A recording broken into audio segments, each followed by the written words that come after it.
Hello అండి, ఇవాళ నేను రొయ్యల వేపుడు చేస్తున్నాను. చూడండి, ముందుగా రొయ్యలు శుభ్రంగా కడిగి అందులో చెంచాడు కారం, హాఫ్ చెంచా ఉప్పు, పసుపు వేసి కలిపి పక్కన పెట్టుకోవాలి.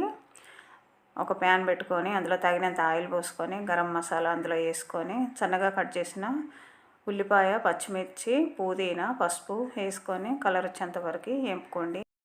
కొంచెం ఉప్పు వేసుకోండి. ఒక చెంచాడు అల్లం పేస్ట్ వేసి కొంచెం దోరగా వేపుకోండి.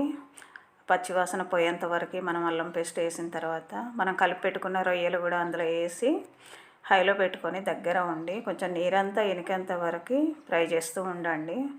ఒకసారి మూత పెట్టి కొంచెం పచ్చివాసన పోయేంత వరకు ఉడికిన తర్వాత మూత తీసేసి మళ్ళీ ఒక చెంచాడు కారం, కొద్దిగా ఉప్పు, ఒక టమాటా వేసానండి.